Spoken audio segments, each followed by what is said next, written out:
दोस्तों, जैसा कि हम जानते ही हैं, बीते कुछ दिनों से सूडान में गृह युद्ध चल रहा है और इसका खामियाजा आम जनता को भुगतना पड़ रहा है।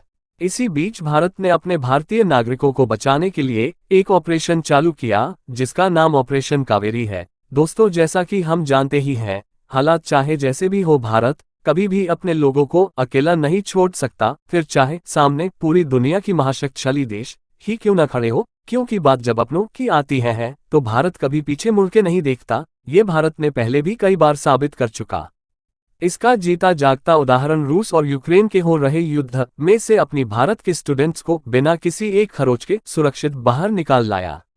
और आज फिर सूडान में हो रहे युद्ध के बीच सबसे पहले भारत ने ही दुनिया में सबसे पहले अपनी जनता के लिए रेस्क्यू ऑपरेशन कावेरी लॉन्च कर ये साबित कर दिया है कि वाकई मोदी है तो मुमकिन है। खैर, यदि हम बात करें कावेरी मिशन अपडेट्स की, तो सूडान में 72 घंटे के संघर्ष विराम के बाद राजधानी खार्तूम समेत देश के अन्य हिस्सों में झड़पें जारी हैं। इस बीच पिछले 24 घंटों में 550 से ज्यादा भारतीयों को निकाल लिया गया है। इन्हें सऊदी अरब के जेद्दाह लाया जा चुका है। अब तक 3 बैच में 561 लोगों को जेद्दाह पहुंचा दिया गया है। सूडान में लगभग 4000 से ज्यादा भारतीय रहते हैं।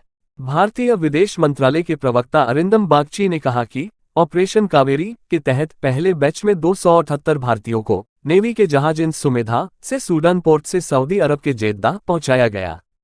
इसके बाद 148 और 135 भारतीयों को भारतीय वायुसेना के C-130J एयरक्राफ्ट से जेद्दाह लाया गया। अब इन्हें जल्द ही एयरलिफ्ट कर भारत लाया जाएगा। दोस्तों, मीडिया रिपोर्ट के अनुसार अब तक सूडान में अब तक 459 लोग मारे गए। सूडान में तख्तापलट के लिए सेना और पैरामिलिट्री फोर्स RSF के बीच 15 अप्रैल को लड़ाई शुरू हुई थी।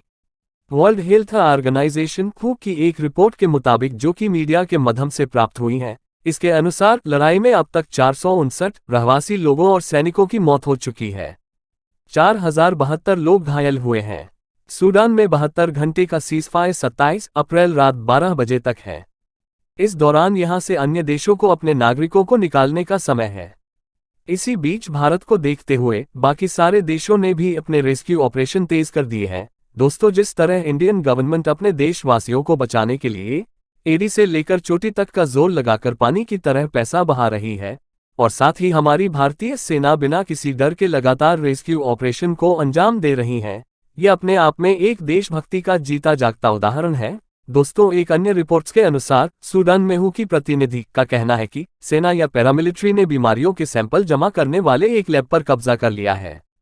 इससे जैविक खतरे की आशंका बढ़ गई है। तो दोस्तों, इसी प्रकार की बिजनेस संबंधी और रोचक जानकारी हेतु आज ही लॉग ऑन करें businesskhbari.com पर, और साथ ही हमारे YouTube चैनल को सब्सक्राइब करना न भूलें। और याद रखें, businesskhbari.com एक लोकल बिजनेस सर्च इंजन एवं मार्केटिंग पोर्टल है, जो हमारे व्यापारी भाइयों की मदद हेतु मेक इन इंडिया की तर्ज पर बनाया गया है, जिसके माध्यम से हमारे व्यापारी भाई अपने व्यापार को ऑनलाइन ला सकते हैं। साथ ही अपनी सेल्फ ऑडियंस जनरेट करके अपनी भाषा में अपने विचार लोगों के सामने रख सकते हैं और दुनिया के साथ कदम से कदम मिलाकर चल सकते हैं।